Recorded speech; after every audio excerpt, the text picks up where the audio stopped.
Selamat pagi Bapak Ibu yang dikasihi Tuhan. Kembali kita dipertemukan pada pagi hari ini di dalam ibadah kita. Mari kita persiapkan hati kita untuk memuji dan menyembah Tuhan. Dan kita juga akan mendengarkan firman Tuhan.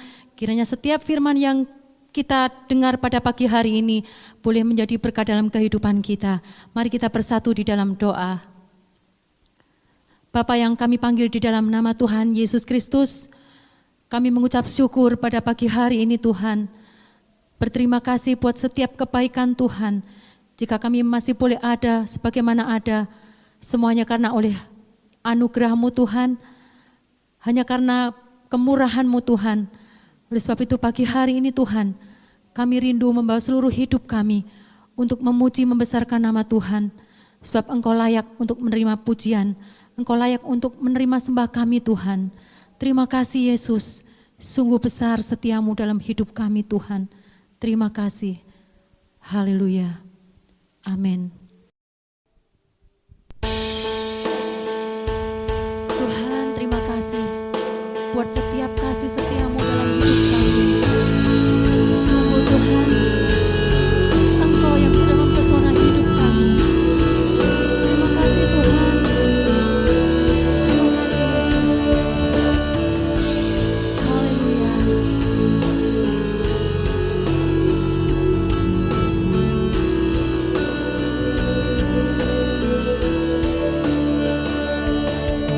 Sungguh besar setiamu, nyata di sepanjang hidupku. Darah-Mu telah layakkan kehidupanku.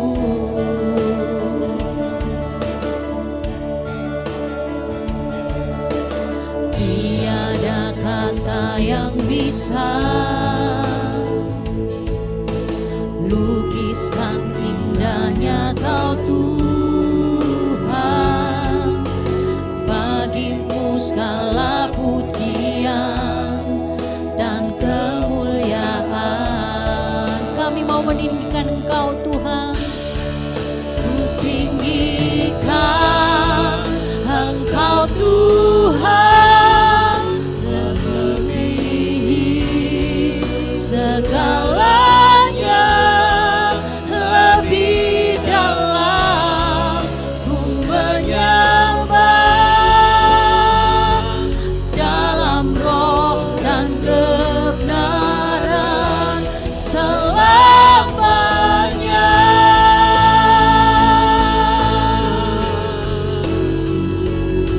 Haleluya Yesus. Terima kasih Tuhan. Sungguh besar setiamu, nyata di sepanjang hidupku.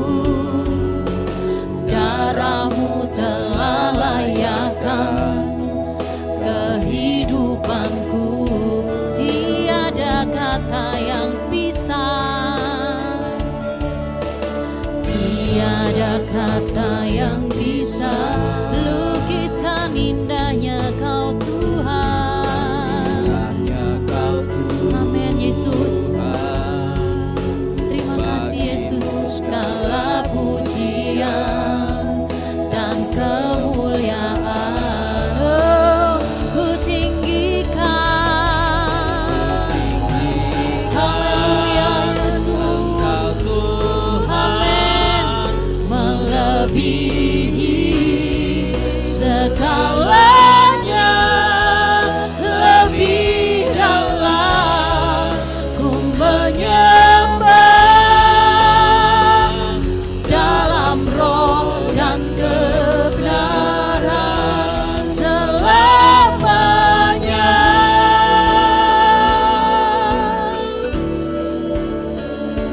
Haleluya Yesus. Terima kasih Tuhan. Sungguh besar kasih setiamu bagi kami Tuhan. Tidak ada kata yang dapat kami naikkan di hadapan Engkau. Kami memuji dan membesarkan Engkau Tuhan. Membawa seluruh hidup kami sebagai persembahan yang hidup, yang berkenan di hadapan Engkau Tuhan. Oh, haleluya Yesus. Oh, Ku tinggikan. Terima kasih Yesus. Engkau Tuhan melebihi segalanya, lebih dalam ku menyembah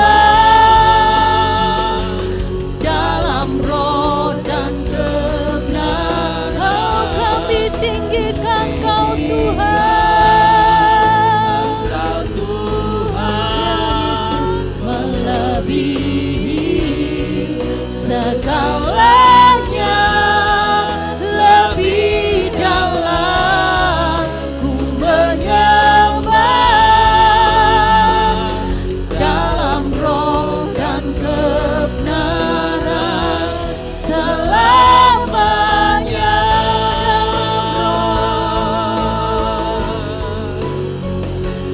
Dalam roh dan kebenaran selamanya.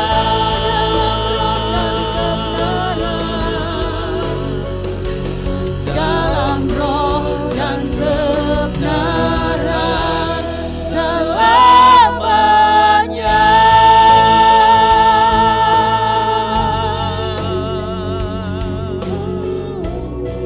Oh, irala mata kalama lama yase.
Haleluya. Kita bersukacita, kita bersyukur karena Tuhanlah kemenangan kita. Dia yang telah memberikan kemerdekaan bagi setiap kita yang percaya kepadanya, yang telah memerdekakan kita daripada kuasa dosa, yang telah memberikan kemenangan bagi kita daripada kutuk, daripada kematian yang kekal. Sehingga kita adalah orang-orang yang lebih daripada para pemenang itu. Haleluya.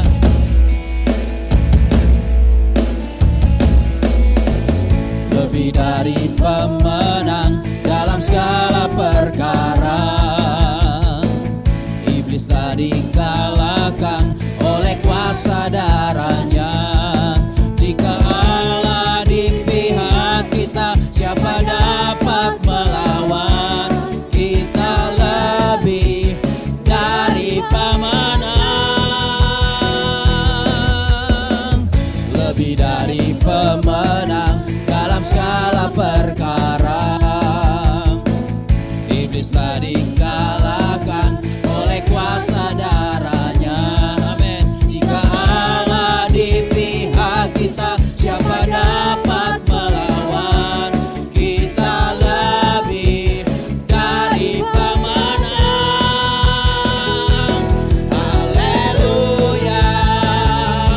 Kibarkanlah panjinya, Yesus Raja segala raja. Haleluya. Bangkitlah gerejanya, kita lebih dari pemenang. Amin. Terima kasih Tuhan. Kamilah orang-orang yang lebih daripada pemenang oleh karena Engkau yang telah mengaruniakannya bagi kami. Lebih dari pemenang dalam segala perkara. Amin. Iblis telah dikalahkan oleh kuasa darahnya. Jika Allah di pihak kita, siapa dapat melawan? Kita lebih dari pemenang. Sama-sama. Haleluya. Kibarkanlah panjinya, Yesus Raja segala raja. Haleluya. Bangkitlah gerejanya, kita lebih dari pemenang. Haleluya. Kibarkanlah panjinya, Yesus Raja segala raja. Haleluya. Bangkitlah gerejanya, kita lebih dari pemenang. Kita lebih dari pemenang.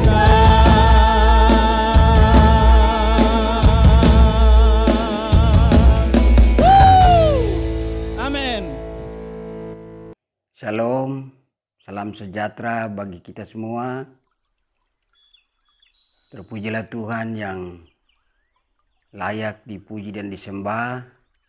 Kita bersyukur di tengah-tengah situasi dunia yang sedang menakutkan, kacau balau akibat pengaruh dari COVID-19. Tapi kita bersyukur dan memuji Tuhan Allah yang dahsyat, yang menjaga dan memelihara kita dalam kasih-Nya sehingga kita terlindung dengan aman. Hari ini saya mau menyampaikan firman Tuhan untuk meneguhkan hati kita. Pesan-pesan Tuhan, karena tempat yang paling aman di dunia hanyalah di hadirat Tuhan. Bapak, Ibu, Saudara-saudara sekalian, sebelum kita mendengarkan firman Tuhan yang akan saya sampaikan malam hari ini dengan tema bagaimana mengatasi ketakutan, saya ajak kita berdoa dulu. Bapa di sorga, terima kasih untuk kesempatan yang berharga yang Tuhan beri bagi kami. Kami membuka hati kami mendengarkan firman-Mu. Urapi kami sekalian, baik hamba-Mu yang menyampaikan firman Tuhan maupun yang mendengar, sehingga diteguhkan, dikuatkan imannya dalam menghadapi situasi yang tidak aman. Tetapi semua pendengar, hamba-hamba-Mu yang mendengarkan firman Tuhan hari ini tetap teguh imannya menanti apa yang menjadi kehendak Tuhan dalam perjalanan hidup di tahun 2020 ke depan. Di dalam nama Tuhan Yesus. Amin. Saya akan membaca dari Ayub pasal 3 ayat 26.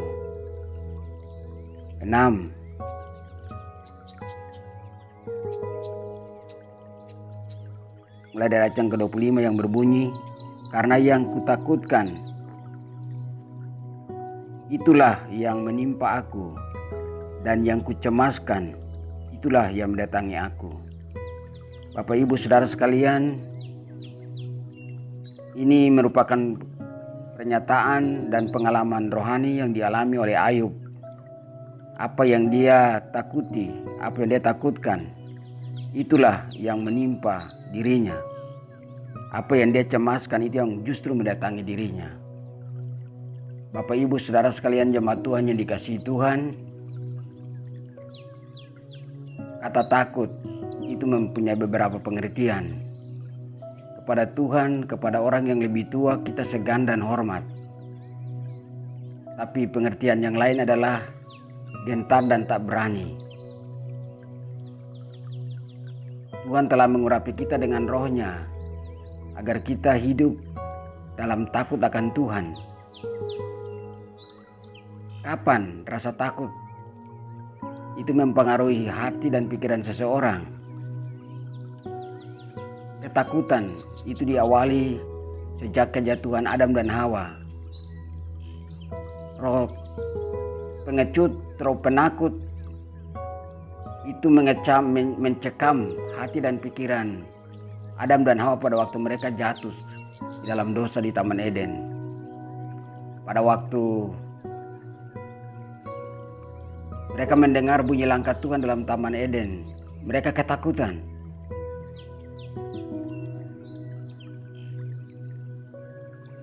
Dan mereka bersembunyi karena mereka telanjang. Ketakutan seringkali membuat orang bersembunyi dari keadaan aslinya, dari keberadaan dirinya. Dia tidak menampilkan dirinya apa adanya, tetapi suka bermuka dua. Bapak Ibu Saudara sekalian, pengalaman yang pertama yang dialami oleh Abram dengan Sarai. Abram seorang yang dipanggil oleh Tuhan, bertemu dengan Tuhan dan Tuhan berfirman kepadanya untuk meninggalkan ibu bapa, kaum keluarga, negerinya dan apa yang ada padanya. Dan Alkitab berkata dia diberikan sejumlah janji. Dan dalam Kejadian pasal 12 ayat 4 katakan, maka pergilah Abraham seperti yang difirmankan Tuhan. Tapi pada waktu terjadi dalam perjalanan, proses dia alami, mengawali ujian sebagai seorang bapa segala orang beriman. Alkitab berkata dengan jelas, terjadi kelaparan di tanah Negeb. Dan dia melarikan diri, mengungsi, eksodus, tinggalkan tanah Negeb ke tanah Mesir untuk mencari penghidupan. Dia berkata kepada istrinya, Sarai, aku tahu bahwa engkau seorang perempuan yang cantik parasmu. Kalau kita tiba di Mesir nanti, mereka berkata bahwa engkau istriku sehingga aku dibunuh. Sebab itu kalau mereka bertanya, katakan saja di Mesir bahwa aku ini, kamu itu saudara saya, aku ini saudaramu, sehingga karena engkau aku hidup. Abram benar-benar ditimpa oleh intimidasi, ketakutan akan kematian. Yang ditakutkan oleh manusia adalah 4 hal. Yang pertama, takut mati, takut ditimpa kematian. Yang kedua, takut gagal. Yang ketiga, takut ditolak. Yang keempat, takut kecewa. Tapi pengalaman-pengalaman ini adalah pengalaman-pengalaman yang biasanya dialami oleh manusia. Dan pengalaman-pengalaman itu terjadi karena ada berbagai alasan, berbagai pengalaman yang terjadi. Ada yang benar-benar kecewa, masa kecilnya ditimpa ketakutan, takut gelap, sering ditakut-takuti. Ada banyak hal-hal yang lain terjadi, kecelakaan sehingga ada trauma, sehingga hidup ditawan oleh ketakutan. Alkitab berkata di dalam Amsal pasal 25 ayat yang berkata bahwa takut kepada manusia didatangkan jerat, tetapi percaya kepada Tuhan mendapat perlindungan, dilindungi oleh Tuhan. Apa yang dimaksudkan dengan percaya takut kepada manusia mendapat jerat? Terjerat dalam ketakutan. Terjerat artinya tertipu. Alkitab berkata dengan jelas bahwa terkutuklah orang yang mengandalkan manusia dan mengandalkan kekuatan sendiri, yang hatinya jauh dari Tuhan. Sebab itu dalam perjalanan hidup iman kita jangan dikendalikan, dipengaruhi oleh rasa takut. Tapi percaya kepada Tuhan, kita pasti mendapat perlindungan yang aman dari Tuhan. Bapak, Ibu, Saudara sekalian, firman Tuhan berbicara dengan jelas bahwa Tuhan telah mengaruniakan kepada kita bukan roh perbudakan yang membuat kita takut, tapi roh yang menjadikan kita anak Allah, yang kita berseru ya Aba ya Bapa. Ketakutan bukan tipe seorang anak Tuhan. Ketakutan bukan karakter seorang anak Tuhan. Karena ketakutan itu mengandung hukuman. Tetapi kasih melenyapkan segala ketakutan. Dalam menghadapi berbagai masalah, baik yang menakutkan, baik yang mencemaskan, baik yang mengandung bahaya, sebagai anak-anak Tuhan kita memiliki jaminan. Sebagai umat Tuhan, sebagai tubuh Kristus, kita memiliki jaminan bahwa Dia memelihara kita dalam kasih-Nya. Tuhan menjaga kita seperti biji matanya, sehingga tidak perlu kita takutkan. Kita percaya pada pemeliharaan Tuhan. Karena orang yang percaya kepada Tuhan artinya orang yang mempercayakan diri secara mutlak, secara totalitas kepada Tuhan.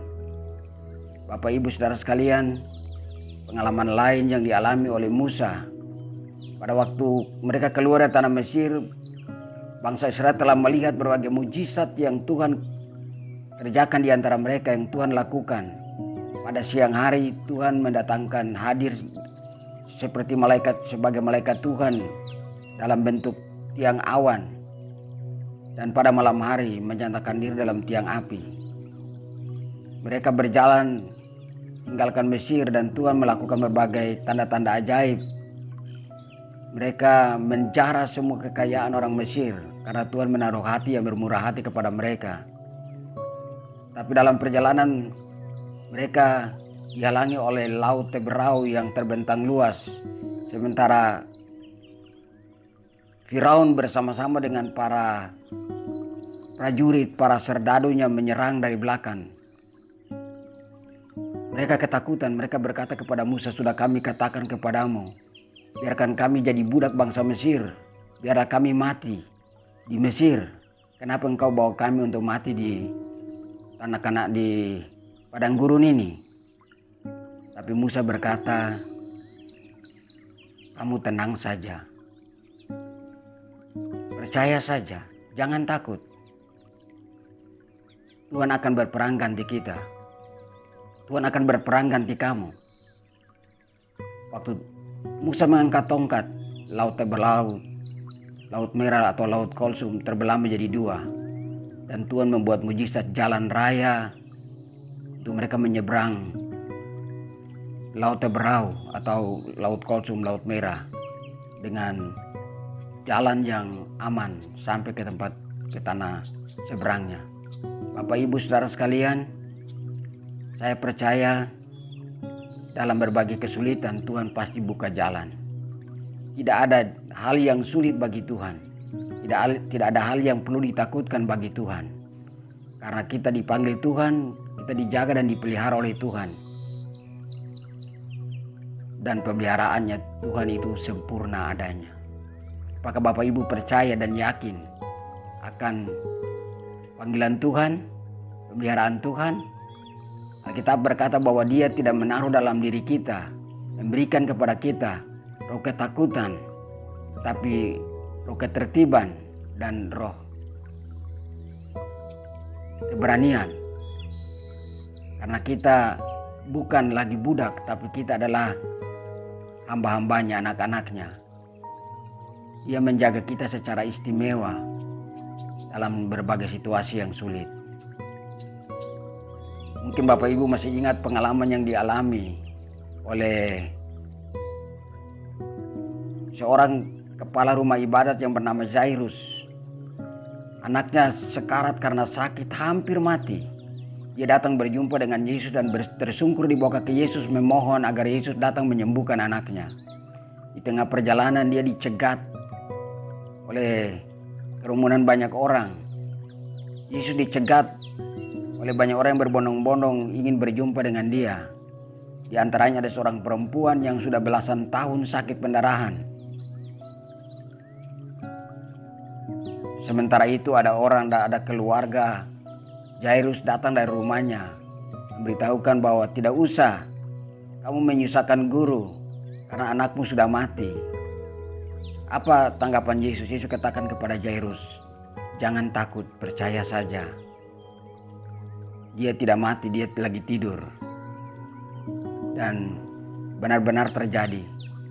Jairus bersama dengan Yesus dan 3 muridnya Yakobus dan Yohanes datang ke rumah Jairus. Anak itu benar-benar sudah mati.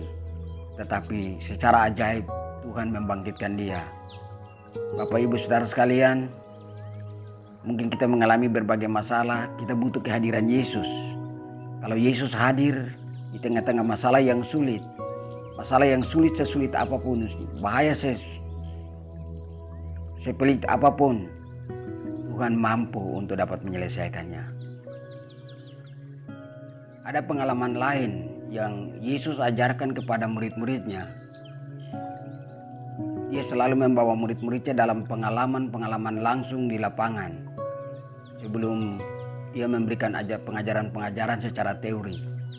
Yaitu dia mengajak murid-muridnya menyeberang laut dan dia mengizinkan, dia sengaja tidur di atas buritan kapal atau perahu.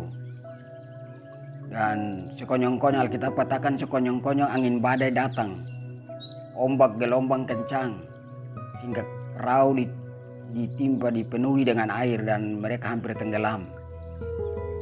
Murid-muridnya ketakutan sehingga mereka berteriak, "Guru, kita sudah hampir binasa." Yesus bangkit berdiri dan berkata, "Kenapa kamu takut? Kenapa kamu tidak percaya?" Yesus menghardik angin badai dan angin badai pun tenang, menjadi tenang. Murid-muridnya saling berbisik di antara mereka, siapa sebenarnya orang ini? Sehingga angin badai pun, gelombang laut pun tunduk, takluk kepadanya. Bapak Ibu Saudara sekalian, mungkin di antara kita juga belum pernah mengalami pengalaman-pengalaman seperti yang dialami oleh murid-murid Yesus. Tuhan melakukan hal-hal yang di luar akal kita, hal-hal yang mustahil dapat Dia kerjakan dalam perjalanan hidup iman kita. Kalau kita ada masalah, kita jangan bingung dengan masalah, jangan takut dengan masalah dulu. Tapi kita mempercayakan diri kepada Tuhan, melihat Dia yang besar yang sedang menyatakan dirinya dalam kemuliaannya di balik masalah. Tidak ada kemuliaan tanpa penderitaan. Tidak ada mahkota duri, tidak ada kemuliaan tanpa mahkota duri. Tidak ada sukses tanpa perjuangan. Ketakutan itu membuat kita kehilangan pikiran kita yang waras.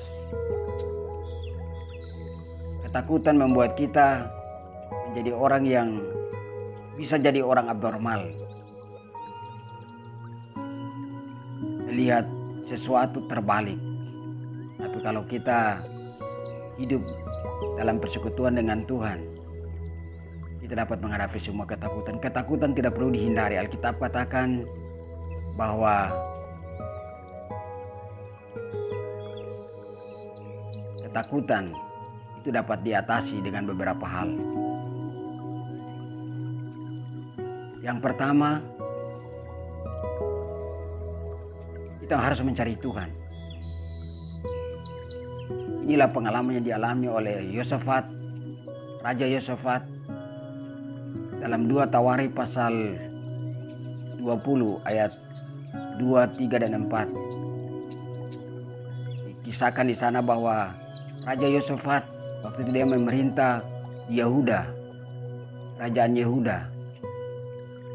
Dia diserang oleh pasukan yang besar dari Bani Amon dan Bani Moab. Ada utusan datang memberitahukan dari rakyat, memberitahukan kepada Yosafat. Yosafat benar-benar ketakutan. Tapi dia tidak dicekam oleh ketakutan. Tetapi dia sungguh-sungguh mencari Tuhan. Dia berdoa, meminta pertolongan Tuhan. Dia menyerukan kepada bangsa Yehuda, kepada rakyatnya, agar mereka berkumpul dan mereka berdoa dan berpuasa mencari Tuhan. Dan Tuhan memberikan pertolongan. Tuhan memberikan jawaban dan jalan keluar. Tuhan memberikan kemenangan kepada mereka. Tuhan berkata bahwa mereka harus maju menyerang, dan Tuhan sendiri yang berperang menggantikan mereka. Dan Raja Yosafat mengalami kemenangan karena dia mencari Tuhan. Bapak Ibu Saudara sekalian, pada waktu kita ditimpa oleh masalah, waktu kita dihadapkan dengan corona, jangan corona kita lihat lebih besar daripada Tuhan kita. Corona itu hanya virus yang kecil yang dapat dikalahkan dengan iman. Daud, pengalaman Raja Daud, dia waktu itu baru diurapi menjadi raja tanpa kerajaan, tanpa tahta, tanpa rakyat. Alkitab menceritakan bahwa pada waktu dia disuruh bapaknya membawa makanan untuk menjenguk saudara-saudaranya, dia melihat rajanya yang bernama Saul ketakutan karena diintimidasi, dicemooh, dicaci maki, direndahkan, diremehkan oleh Goliat. Daud berkata, siapa anjing tak bersunat sana, sehingga dia berani-beraninya menghina pasukan barisan Allah yang maha tinggi. Dia hanya menghadapi Goliat dengan tongkat dan katapel. Tapi Daud, dia menunjukkan kepahlawanannya. Dia tidak mengandalkan kekuatannya, tapi dia mengandalkan Tuhan yang luar biasa. Karena dia mempunyai berbagai pengalaman dalam menghadapi binatang-binatang buas saat dia sedang mengembalakan kawanan kambing domba. Bapak Ibu Saudara sekalian, bagian yang kedua, Alkitab berkata dengan jelas bahwa kita belajar untuk hidup dalam kebenaran. Karena Alkitab katakan di dalam Yesaya pasal 32 ayat 17, di mana ada kebenaran, di situ akan tumbuh damai sejahtera. Akibat dari kebenaran ada ketenangan dan ketentraman untuk selamanya. Hiduplah dalam kebenaran. Karena tanpa kebenaran kita mudah tertipu, termakan tipu daya oleh kuasa penguasa dunia membuat kita takut, lemah dan tak berdaya. Tapi hidup dalam kebenaran ada ketenangan. Yang ketiga, kita perlu memiliki pikiran dan perasaan Kristus. Karena apabila kita memiliki pikiran dan perasaan Kristus, tidak ada peluang, tidak ada kesempatan bagi kuasa kegelapan untuk mengintimidasi kita. Yang keempat, di dalam 2 Korintus pasal 13, 2 Korintus pasal 13 ayat yang ke 2 Korintus 13 ayat yang kelima berkata bahwa ujilah dirimu sendiri, apakah kamu tetap tegak di dalam iman?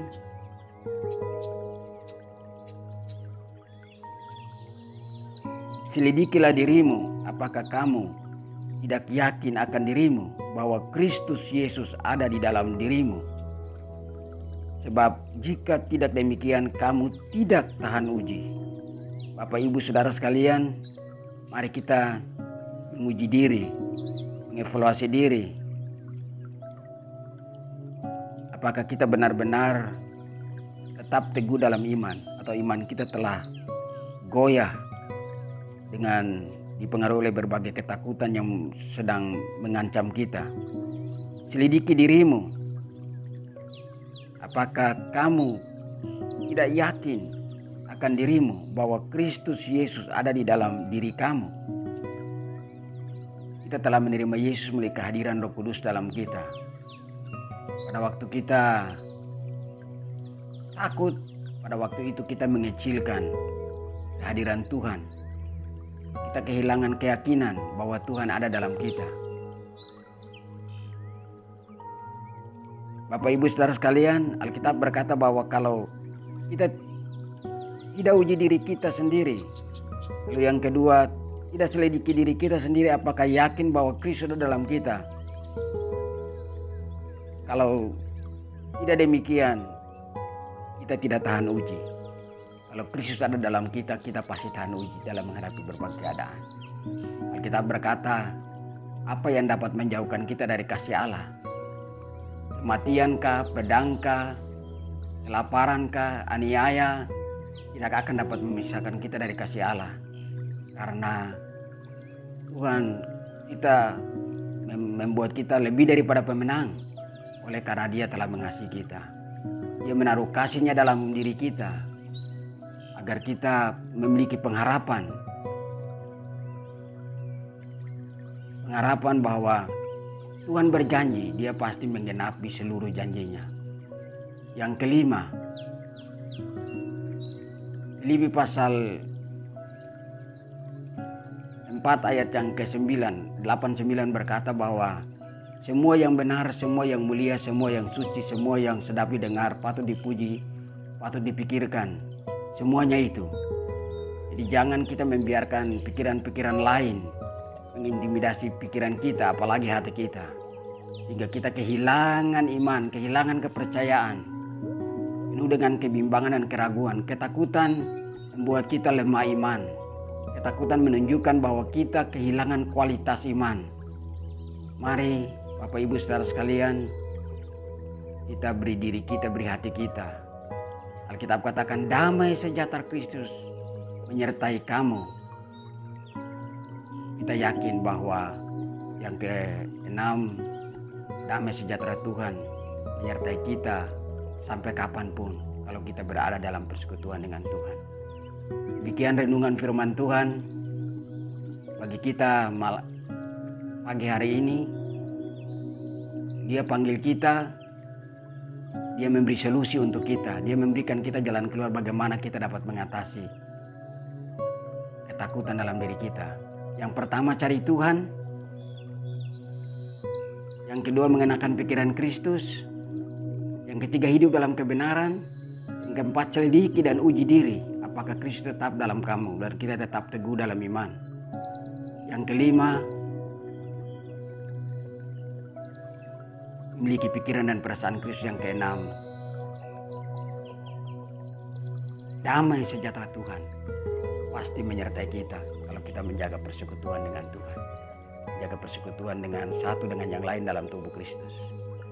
Iblis tidak punya kesempatan untuk mencuri, apalagi mengintimidasi, mempengaruhi kita dengan meracuni pikiran kita, dengan hati kita, dengan ketakutan. Karena ketakutan itu membuat kita jadi cemas, khawatir, kita lemah iman. Sebab itu ingat, jangan pernah takut, karena apa yang ditakutkan itu akan mendatangi hidupmu. Jangan pernah cemas, karena kecemasan itu akan menghantui hidupmu dan membuat engkau tidak tenang. Mari kita berdoa. Terima kasih Tuhan untuk firman-Mu. Berkati semua kami yang mendengarkan firman-Mu. Engkau dimuliakan dalam hidup kami untuk mengasihi dan melayani-Mu dalam menghadapi berbagai kesulitan COVID-19. Kami hidup dalam kemenangan bersama-sama dengan Tuhan. Di dalam nama Yesus. Amin.